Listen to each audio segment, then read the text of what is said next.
My son emptied my entire bank account and flew to Rome with his wife and mother-in-law. I stayed silent and smiled, and 3 days later he called me in tears. "Mom, what did you do?" That was the moment I knew my revenge was complete. But before I tell you everything, I want you to leave a comment and tell me where in the world you're listening from. The day I needed to breathe the most was the day my son took every dollar I had saved throughout my life and didn't even leave a note behind.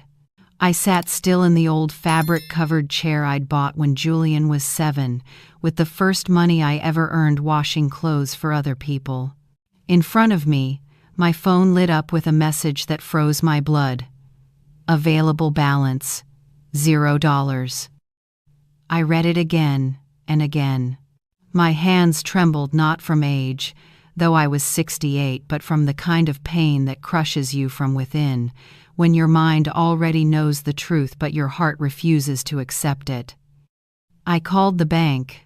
First a machine, then a real employee came on the line.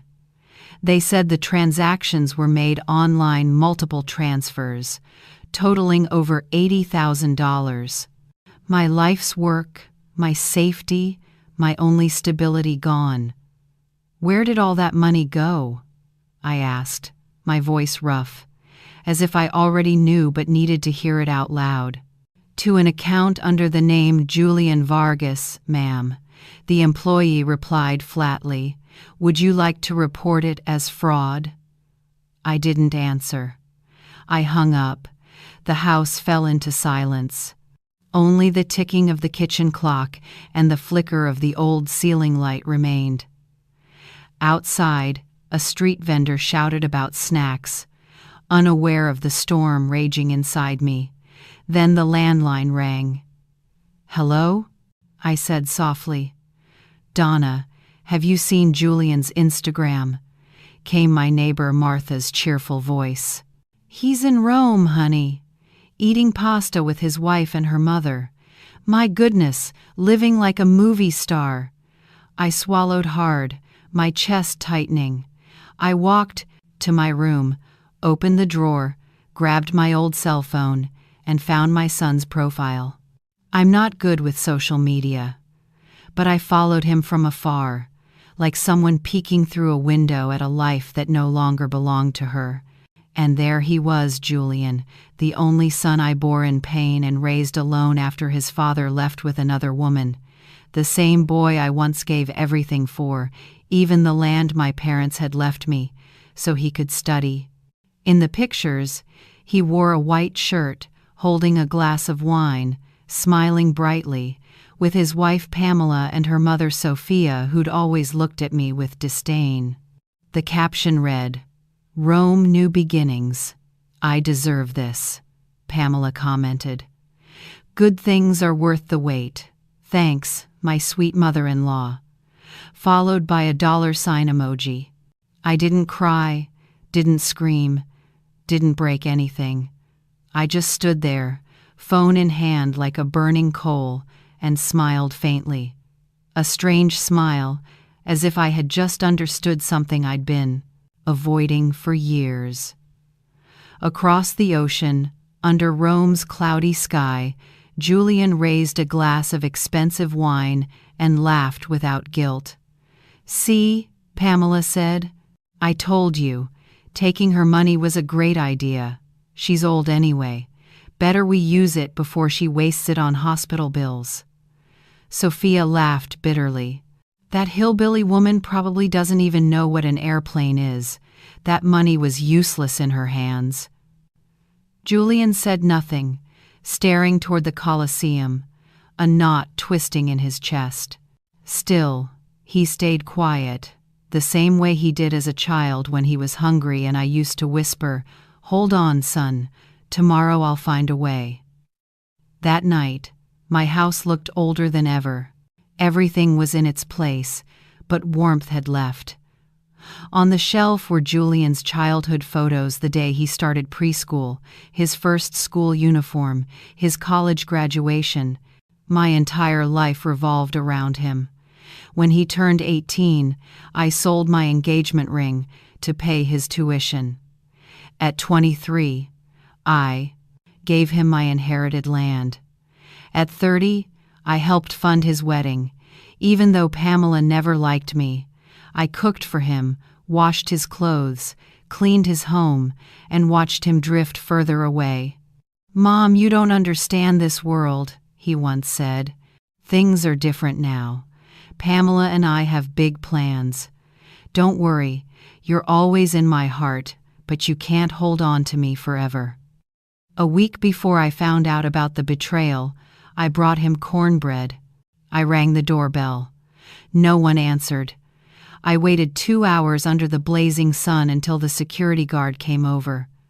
"I'm looking for Julian Vargas. I'm his mother." He hesitated.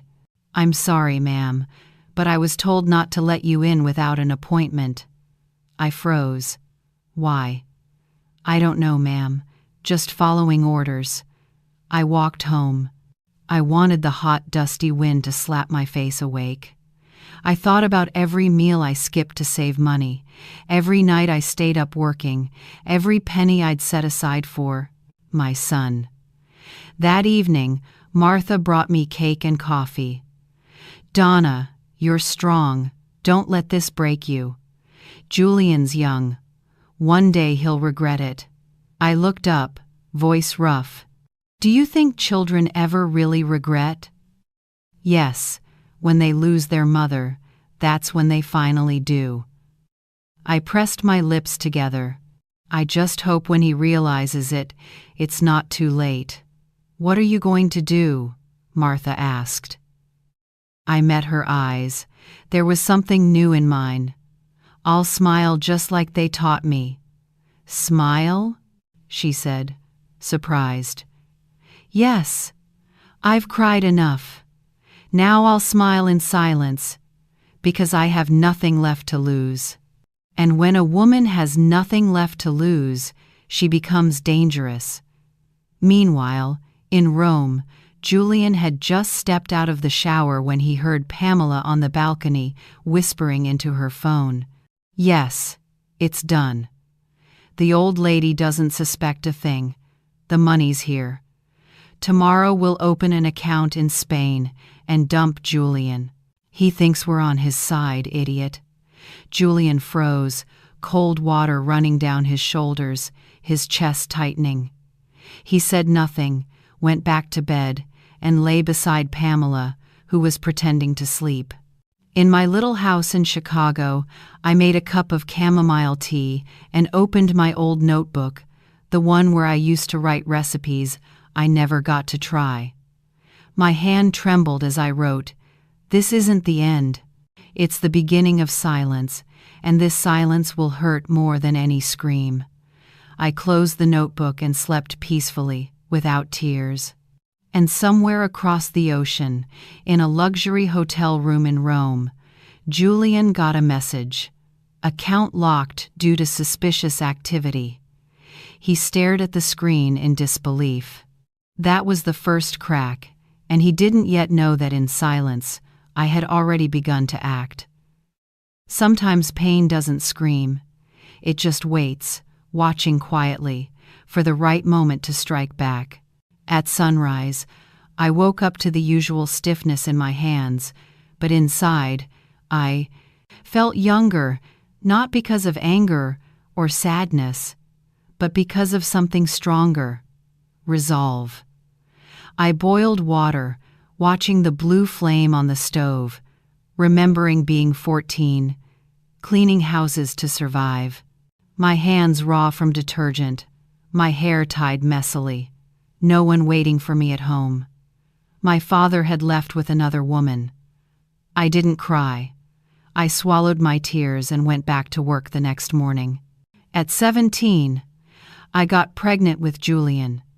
His father promised to marry me, then vanished the moment he learned it was a boy. I bit my lip, put on my coat, and looked for extra work. I carried my baby on my back while washing other people's clothes, teaching him to play with bottle caps because we couldn't afford real toys. No television, only my lullabies. Julian was my whole world.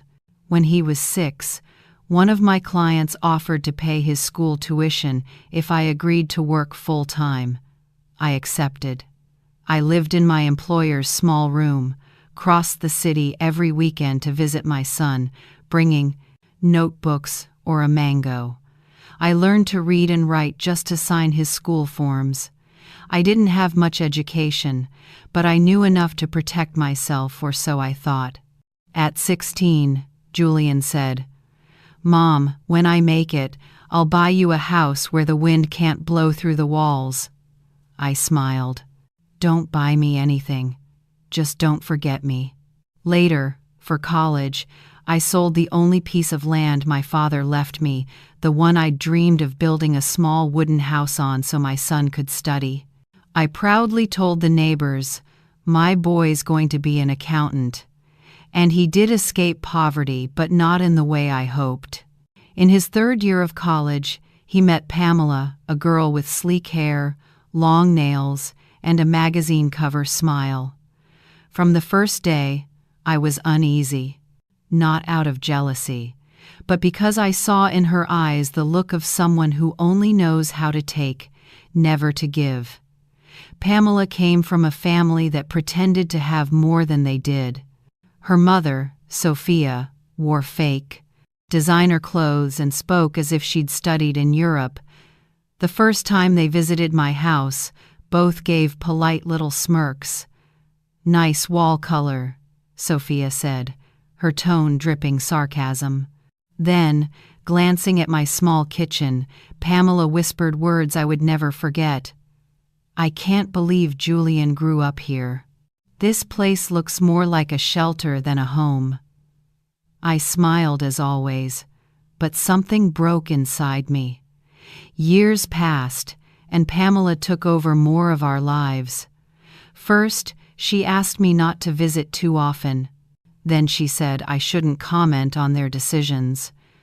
Finally, she told me I shouldn't attend family gatherings because I didn't fit the vibe. Julian, confused, in love, slowly drifted away. One evening, after they'd moved out, he came by. It was the last time he visited unannounced. I made stuffed peppers his favorite. "Mom, Pamela says you're too involved in our lives. You're keeping us from growing as a couple," Julian said. I watched the food go, cold, and answered softly, "I just want you to be happy, son." He replied coldly, "I'm a man now. You don't need to take care of me anymore. Men often forget who made them men." I didn't cry. I stood up, cleared the table, and handed him the leftovers. The following months were a parade of subtle humiliations. Pamela took over Julian's finances, convinced him to switch bank accounts, and told him to keep things from me. According to her, I was a simple woman who didn't understand the modern world. Julian, tangled between ambition and emotional manipulation, believed her. Then I started noticing things, a mismatched statement, a bill I didn't remember signing, a life insurance policy I'd never approved. I decided to talk to Benjamin, my old neighbor, my first love. He had been a lawyer for decades and now lived alone in an apartment filled with old papers and memories. "Ben," I asked quietly, "how can you tell if someone's using your name for something shady?" He studied me. "Donna, what's going on?" "Nothing," I said. "But I feel like my son isn't my son anymore." Benjamin asked for whatever documents I had left. For weeks, he combed through every detail, every transaction. One evening, he called me over. "Donna, your son opened a joint account listing you as guarantor. You never signed anything but the signatures there." I froze. "Ben, I only know how to write my own name." He nodded. "They forged your signature and have been withdrawing money little by little for 6 months. I said nothing. I took the papers, put them in my purse, and left. That night I couldn't sleep, not because of the money, but because of the truth. My son hadn't just been manipulated, he'd joined the betrayal. He'd stolen from the woman who gave him life. Days later, Pamela and Sophia planned a trip to Rome. Julian, still unemployed, sold his car and suggested using my savings. "It's family money," Pamela said. "Your mom won't need it. Don't be stupid." Julian hesitated. "But that's all she has."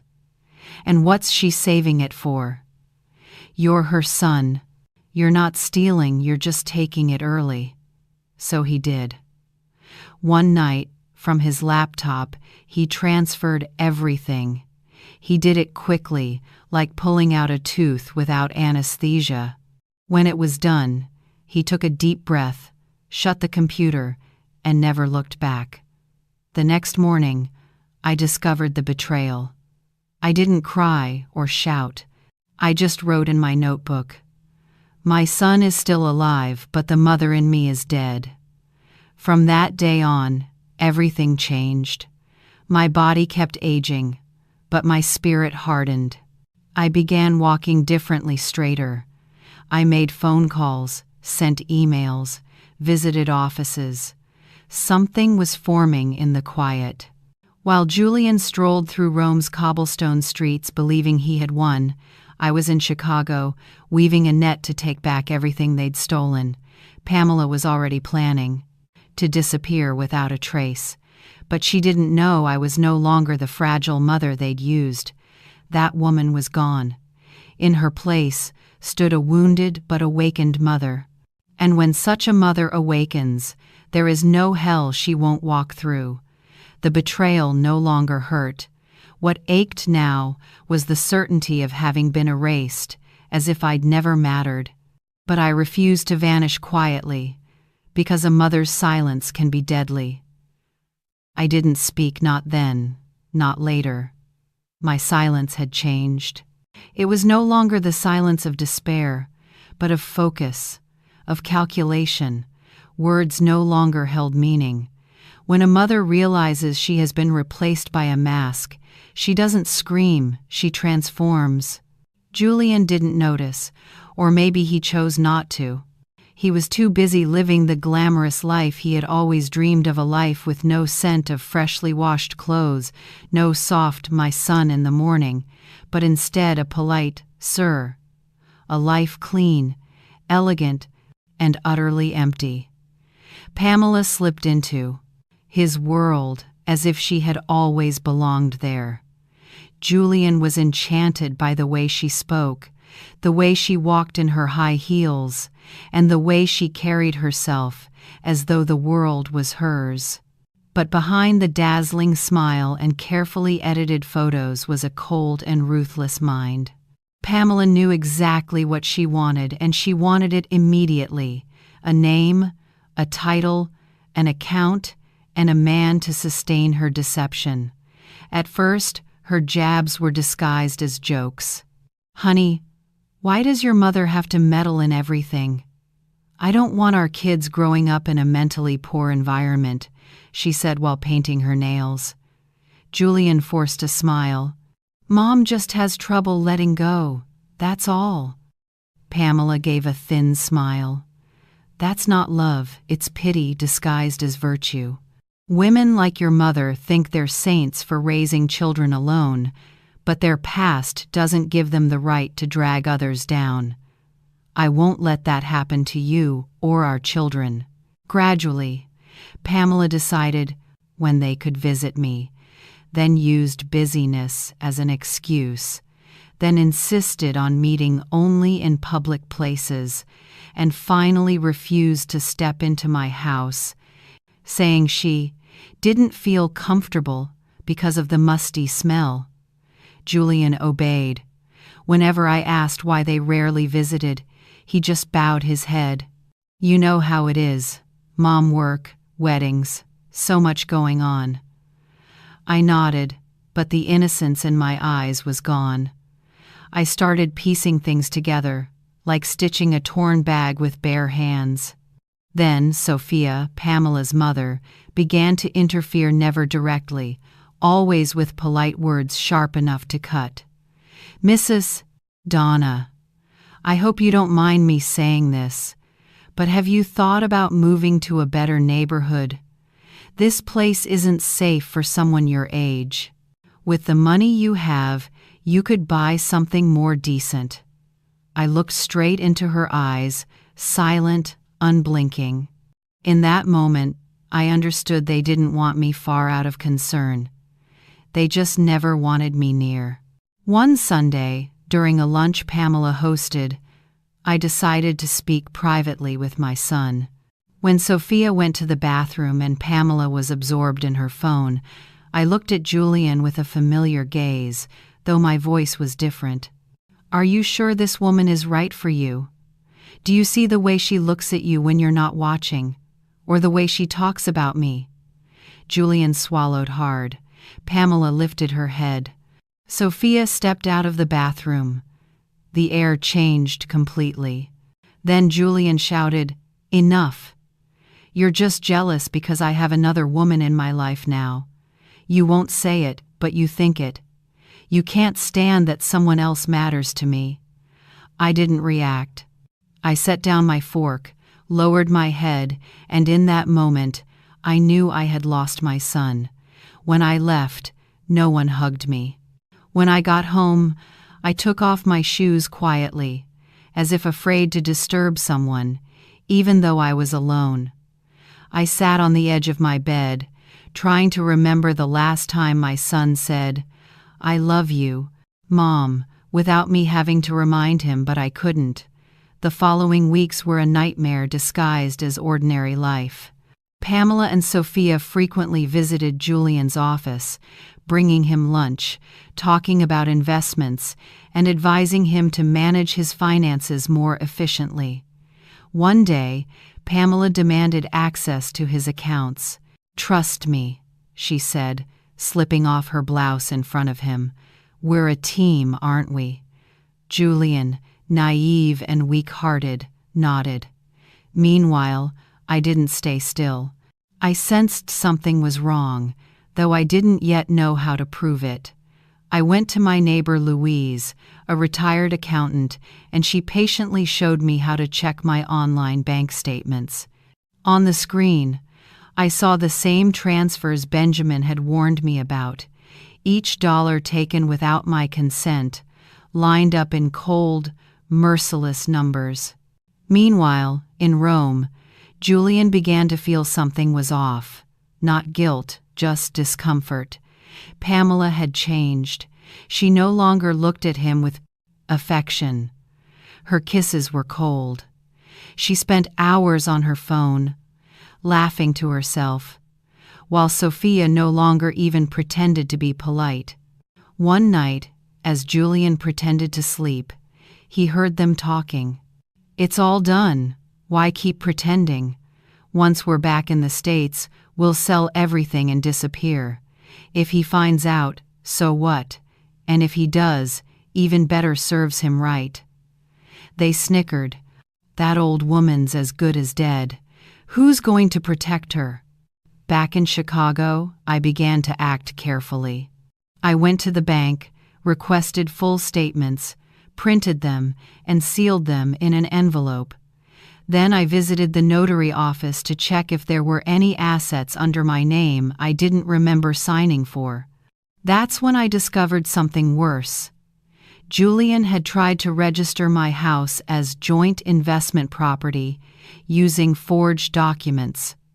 The procedure failed due to a technical error, but the intention was clear. That day, I didn't go straight home. I walked to an old church at the end of the block, not to pray, but to sit on the wooden pew and look at the altar. I whispered, "God, give me strength not to forgive, but to keep myself from destroying him." When I got home, I turned on the radio, played an old song, and took out my knitting. But what I was weaving wasn't a sweater, it was retribution. The seeds of betrayal had been planted, and now I was just waiting for harvest. I felt it in my bones, in the wind slipping through the cracks, whispering that everything buried was about to rise. I no longer felt lonely at night. The cold didn't scare me anymore. I just counted the days not in fear, but in calm calculation, like someone sharpening a knife she knows she will use at the right moment. One morning, while cleaning the living room, I pulled the sofa away to sweep behind it. There was dust, scraps of paper, a dried pen, and a torn white envelope stuffed in an old plastic bag. I almost threw it away, but something told me to. Look inside. There was a stack of papers. I read it twice before I understood. My name, my address, and a signature identical to mine. The title read, Last Will and Testament. I sat down on the floor, the papers resting on my lap. It stated that I left my house and savings entirely to Julian after my death. At the bottom was a forged signature. The house fell into suffocating silence. I could hear the ticking clock and a dog barking in the distance. I didn't cry or even feel shocked, but something inside me collapsed. Not because of the betrayal, but because the truth had finally taken shape. I called Benjamin. Come to my house. What's going on? I just found something you need to see. 2 hours later, Benjamin sat in my kitchen with the document in his hands. He read carefully and shook his head. This isn't just fraud, Donna, it's dangerous. If he had filed this in time, you could have lost your house without even knowing. Do you think he did? This himself? Benjamin hesitated, setting the paper down. This isn't your handwriting, and you don't know how to draft a will. It's clearly fake, but this looks like a draft. If there's a draft, there's intent. I looked at my hands, wrinkled, calloused from years of labor, but still steady. I remembered the day I made the final payment on this house.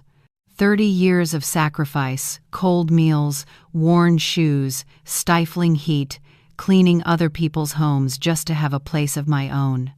I whispered, "He wants to erase me, but with paperwork." Benjamin looked up, unsure whether I was speaking literally or not. The only sound was the bubbling pot on the stove. "What will you do now?" he asked. I smiled a smile Julian would never understand. I'll bury his lies while he's still alive to see it. Less than 3 days later, I got a call from Dr. Phillips, the physician who handled my annual checkups. "Mrs. Donna, please come to the clinic today." My knees weakened, but I walked to the medical center with all the calm I had left. I wore simple clothes and carried my little notebook of medications. The doctor greeted me with kind but sorrowful eyes. "We received your latest test results, and they're not good. You have late-stage leukemia. I'm sorry to say this, but time is short. Your immune system is deteriorating rapidly. You probably have about 6 months left." I sat still, staring at a stain on the wall shaped like a bird. No tears, no questions. "Do you understand what I'm saying?" he asked. I answered quietly, "I understand it'll be expensive to die with dignity." He hesitated. "We can begin chemotherapy. It might not cure you, but it could prolong your life." "Will it make me die faster?" "Not necessarily." "Then no. I don't want death to find me wearing a hospital gown." The doctor stiffened. He had never seen someone take bad news so calmly. I stood, picked up my purse, and before leaving said, "6 months is enough, more than enough for what I need to do." I walked home not to save on cab fare, but to feel every step on the streets I'd lived my whole life. I crossed the intersection where I was once nearly hit by a car while walking Julian to preschool, past the market where I used to scrub bathrooms for $10 a day, waved to Mr. Theodore at the orange juice stand, now toothless, not remembering who I was. When I got home, I went to my room, pulled out the old wooden box from under the bed. It held my notebook, bills, unsent letters, and the only photo of Julian as a child, sleeping with his head on my lap. I stared at it for a long time, then lit the stove, boiled water, watched the steam rise, and whispered, "Prayers are done. Now it's time for work." The first thing I did was meet with Benjamin to file an official complaint, not as a mother, but as a citizen. We reported forgery, attempted property theft, and attached the evidence. Then we requested a freeze on the account Julian had drained. Benjamin used an elder financial abuse protection clause to trigger the process. It wasn't easy, but he knew how to navigate it. "When this starts, are you ready?" he asked. I answered, "I was born ready, I just didn't know it until now." Afterward, I went to the market and bought a new red notebook. I began writing my final journal, not to grieve, but to bear witness. On the first page I wrote, "To my son, Julian, I gave you life in pain, raised you in love, and you stole my dignity without hesitation. This is not revenge. This is justice. And justice is all I need to leave this world in peace." Meanwhile, in Rome, Julian and Pamela continued their act of happiness. They posted pictures every day, filmed glittering videos, flaunted Italian dishes they couldn't even pronounce, but the distance between them grew clearer. Pamela no longer shared a bed with him, and Sophia was always on her phone. Julian began to feel uneasy, as if an alarm bell were ringing somewhere deep inside. One night, while searching his inbox for plane tickets, he found a hidden folder, a backup of messages between Pamela and another man. At first, he thought it was spam. Then he read, "Almost done. That fool suspects nothing. The contact is ready. The account's ready. Once we're back, I'll leave him. And if he finds out, who cares? I'm not staying with a man who still smells like his poor single mother." Julian felt a hollow pit in his stomach. He closed the laptop, said nothing, and lay down pretending to sleep. But that night, he couldn't close his eyes. For the first time in years, he thought of his mother, my voice, the rice pudding I used to make, the old shows we laughed at together, my hand on his forehead when he had a fever, and the words I always said, "No one will ever love you like your mother does." He wanted to call me, but he didn't. As for me, I no longer hoped for anything. I wasn't waiting for affection, only preparing for the plan. I visited offices, made calls, and set the next phase in motion. I reported all of Julian's transactions as suspicious. The system was slow, but it finally went through.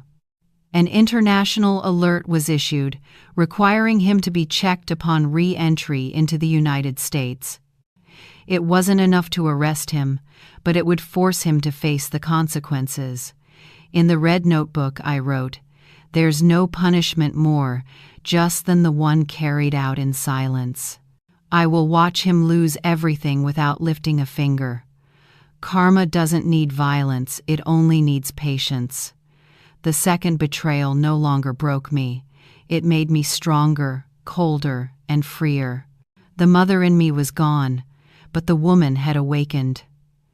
In just a few days, Julian would return home, unaware of the earthquake waiting for him. He always thought hell was a place of fire and screams.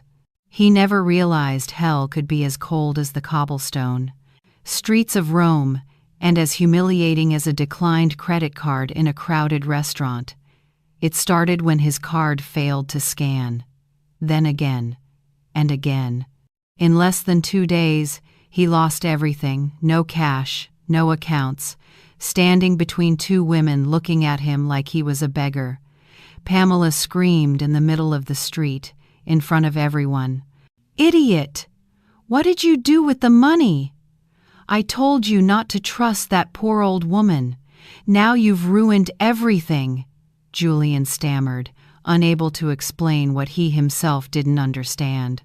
He knew all his accounts had been frozen, that his name was now tied to an international financial investigation, and that he had to appear at the consulate the next day. That night, Sophia looked at him with disgust. "I told you, Pamela. This fool can't do anything right. He can't even wash a dish properly." She grabbed her bag and left. Pamela walked out too, without a word. Julian sat alone in the hotel room, beside an empty suitcase and the echo of betrayal. Meanwhile, in Chicago, I was knitting the final threads of my plan, each detail fitting perfectly as if preordained. Benjamin helped me complete the paperwork to initiate the international asset freeze, citing elder financial fraud. He also contacted Ernesto, an old acquaintance at the immigration office, and arranged for a mandatory entry check when Julian returned to the United States. This wasn't revenge. There was no hatred, only justice. In the red notebook, I wrote, "Sometimes a mother's love must hurt her child, not out of hate, but out of necessity. What we allow repeats, and what repeats rots. I didn't give birth to a thief, but life turned my son into one. And if I must be the one to stop him, so be it." Louise quietly accompanied me through many days of paperwork. She was no longer just a neighbor, she had become an ally. "Doesn't it hurt, Donna?" she asked. "Of course it does. It hurts like being burned from the inside, but some wounds are necessary to heal." The appointment at the consulate was a long chain of humiliation for Julian. They placed him in a windowless, cold room with a young lawyer and an interpreter who read each clause mechanically. He was told there was a pending fraud allegation in the United States, his accounts were frozen, and he would have to explain himself upon return. Julian walked out, pale, shattered. "Like a lost child," he called. "Mom." I heard his voice while sitting in the kitchen, sifting beans in my old basket. My hands trembled slightly, but I stayed calm.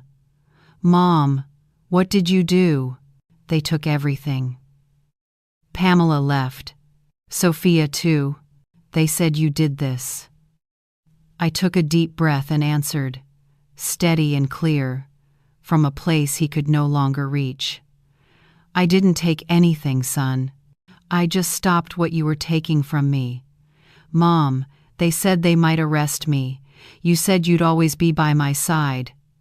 I was until you stopped being by your own. Please, help me. I don't know what to do." "Learn." I hung up. No tears, no apologies, no explanations. I allowed myself to believe that my son needed to hurt in order to understand, because some lessons only pain can teach. That night, I didn't sleep.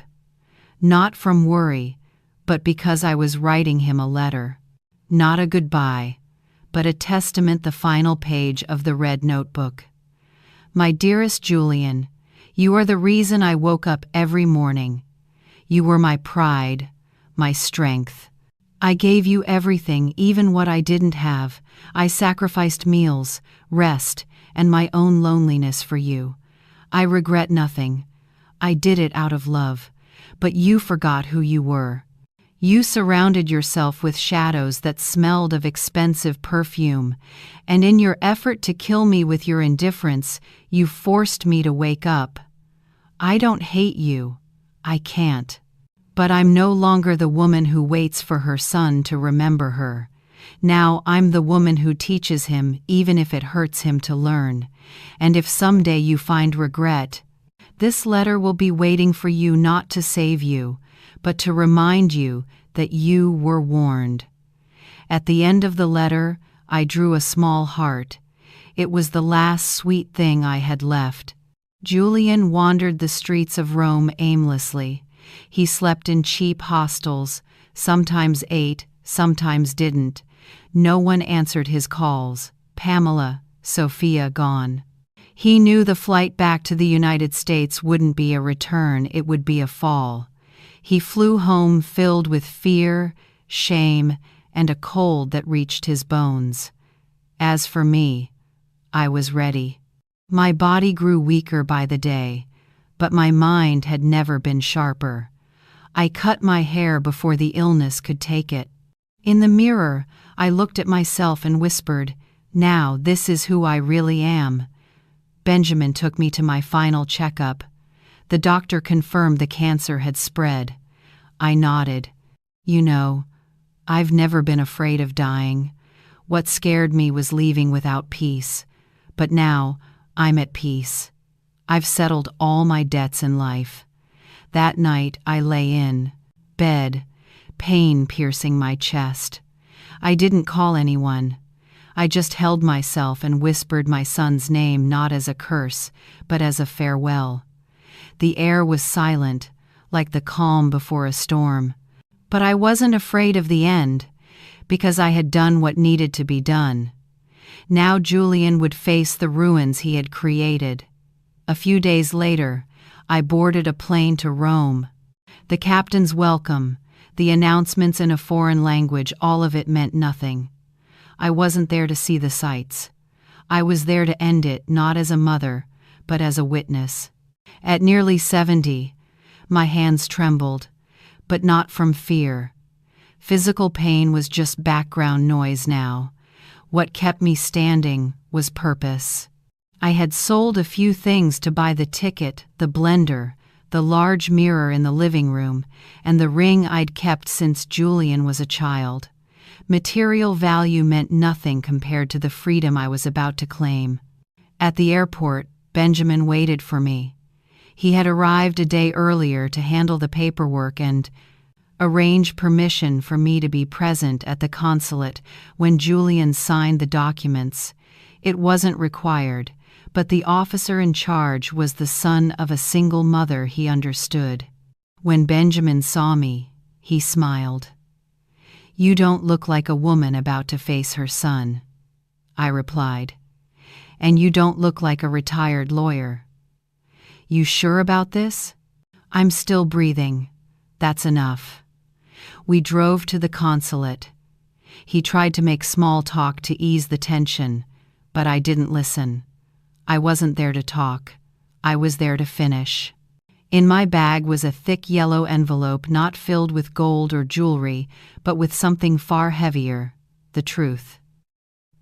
Across town, Julian stood before a hotel mirror, gaunt face, unshaven, eyes hollow.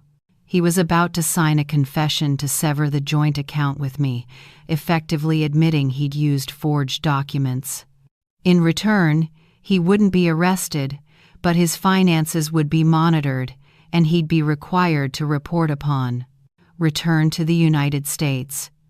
When he came downstairs, Pamela was waiting, wearing sunglasses and a red coat. "You're late," she said coldly. "I didn't even know you were coming. Just like I never knew how useless you were. Now I do. I came to watch you fall."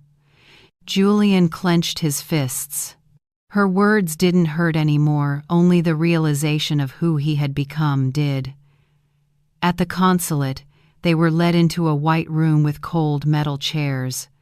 Pamela chewed gum like she was waiting in line to shop. Julian was sweating. Time moved like frozen syrup. The door opened. I walked in a gray sweater, a long skirt, a deep blue scarf covering my bald head. I walked slowly but upright, the yellow envelope in my hand. When my eyes met Julian's, he stood, "Mom, what are you doing here?" "I came to witness you sign not as your mother, but as a witness." Pamela scoffed. How touching. The old woman shows up for the grand finale. I looked at her, not with hatred, but pity. "You took everything from him," I said softly, "but I taught him something you'll never have: forgiveness." Pamela sneered. "Forgiveness? Your son's a failure. You raised a parasite." I answered, "No, I raised a good boy. You turned him into this and he let you." Julian closed his eyes, voice trembling. "Mom, I don't know when I lost my way." I stepped closer and handed Julian the yellow envelope. "Inside are your photos, the first ones, your first steps, your first words. Even the letter you wrote to Santa Claus asking for a bicycle. I told you you'd get it if you got an A in math. And you did. I always kept my word, son." Julian took the envelope, his hands shaking. "The letter I wrote to you is in there too," I continued. "Not to save you, but so you can never say you weren't warned." We sat down. The consulate officer entered and explained the procedure. Julian signed. At that very moment, an American tourist of Mexican descent waiting for his passport filmed the last few minutes. In the video, I stood, eyes glistening, and said clearly, "You once were my life, but I was never yours. Now I understand. You weren't born to love me, you were born to make me see myself." The video went viral within hours. Thousands of comments poured in. "This mother is a queen. She taught with dignity, not vengeance. Dignity never gets old." Julian kept his head down, unable to look at anyone. The officer looked at him with pity. "It's done. You can go." Pamela had already left the building without saying a word, gone just as she came, without apology, without soul. On the way back to the hotel, Julian and I walked side by side in silence. At a small corner, he stopped. "Mom, I guess this is goodbye," he said, voice breaking. I looked at him. "I gave you everything, even my silence. Now I'm giving you the one thing you never wanted: the truth. Can you forgive me?" "I forgave you. Long ago. The problem is you haven't forgiven yourself.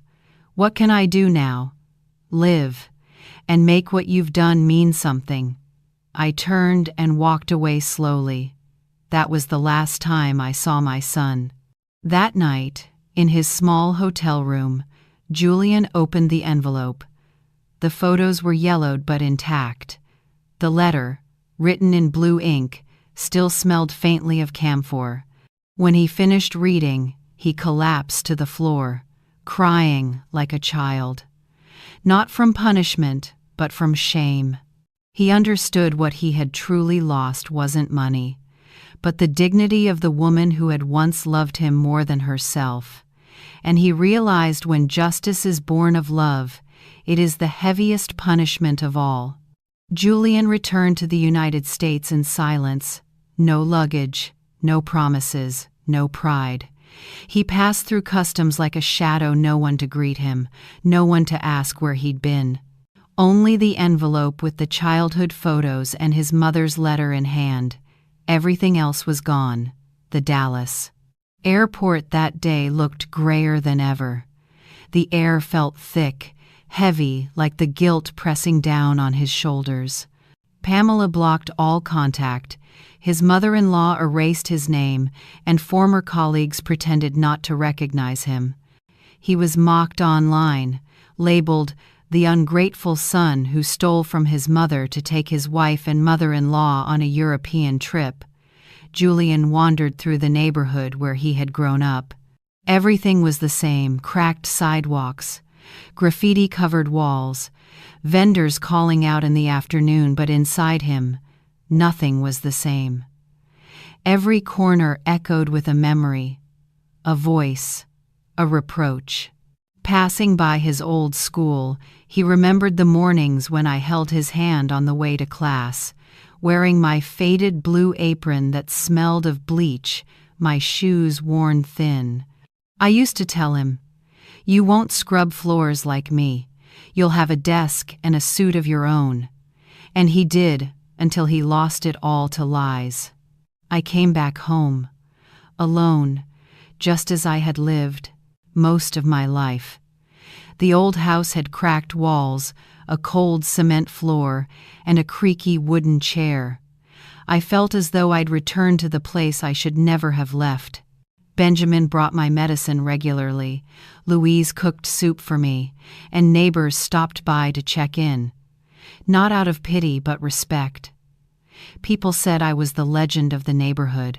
The children said I had gone to punish the bad guys, or that she's a witch, or even she once fought the mafia. Only a few knew the truth, and they kept it to themselves. I didn't talk much. I listened to music in the afternoons, sometimes sitting on the porch watching the kids play. I smiled at them, gave them candy, and listened to their silly stories. I had found peace again, even as my health slowly faded. The cancer moved slowly, but never stopped. My body grew weaker, my clothes hung loose, and my hands trembled more each day. But I still walked around the house every morning, refusing to let myself collapse. One Sunday morning, Julian stood outside my door holding a bag of pastries. He hadn't slept or eaten all night, but something inside him told him he had to come. He didn't expect me to open the door, he just wanted to see that I was still alive. From across the street, he saw me sitting in my rocking chair, wearing an old sweater, a scarf draped over my shoulders, my face thin but calm. I was smiling at the neighborhood children. One of them handed me a little flower it had picked, and I held the child close as if it were my own grandchild. Julian stood there in silence, his throat tight. He placed the bag by the door and walked away. I didn't look, but I felt him. I didn't open the door. Not that day. In the weeks that followed, he kept coming, always at the same time. He left flowers, pastries, sometimes small notes with no name. He didn't knock, didn't ask permission. He knew he had no right, only a debt that might never be repaid. One night, I opened the red notebook and wrote the final page. Short, just like me.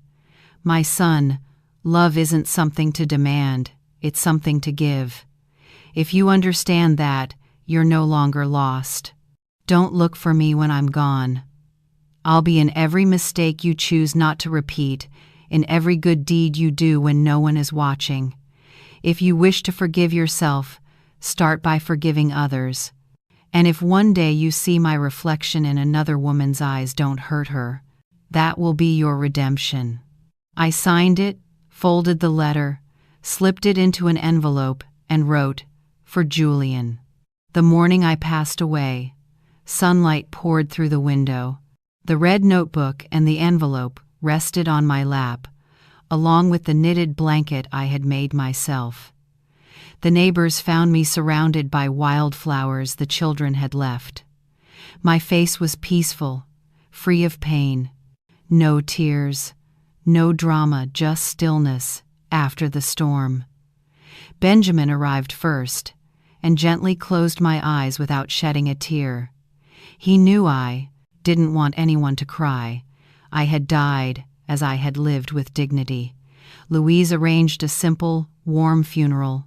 No wreaths, only flowers picked from the park, a few children's drawings, and one of my favorite old songs playing softly. No one called Julian, but he knew. He felt it the moment the wind changed direction, an emptiness in his chest. He ran to the house, saw the door open, and stepped inside. The living room was lit by candles. No one stopped him, no one embraced him. He walked to me, knelt down, and held my cold hands. Beside me was the envelope with his name. He opened it and read every line, his voice trembling. He cried, but not loudly. He cried the way I always had, in silence. In the corner of the room was a small, open wooden box. Inside was a photo of him as a little boy, with a handwritten note on the back. "I still believe in you." Julian pressed the photo to his chest, walked to the backyard, and sat in the chair I used to sit in. Looking up at the sky, he understood that he had lost his mother, but perhaps, at last, he had found himself. A few weeks later, people said the man who used to bring pastries every morning had moved into that house. No new furniture, no luxury, no guests. Only the old chair, the red notebook, and the framed photo on the shelf. Those who leave create an emptiness. Those who stay, some fill it with memories, others with redemption. Looking back at it all, I realize that sometimes love isn't about holding on, it's about knowing when to let go, so others can learn to stand. It took me years to understand that being a mother isn't just about protection, it's about teaching your child to take responsibility for their own life. Love, without boundaries, can become a chain that binds both hearts. But when we learn to forgive others and ourselves, we finally become free. If someone in your life has hurt you, maybe the best thing you can do isn't to resent them, but to live in peace, freer than they ever imagined. Because sometimes, peace itself is the most powerful response. And what about you? If you were in my place, would you choose to forgive or to walk away and find yourself again? Share your thoughts in the comments. And if this story touched your heart, I hope you'll stay with me to listen, reflect, and find strength together in the stories to come. Because somewhere out there, each of us is still writing our own chapter.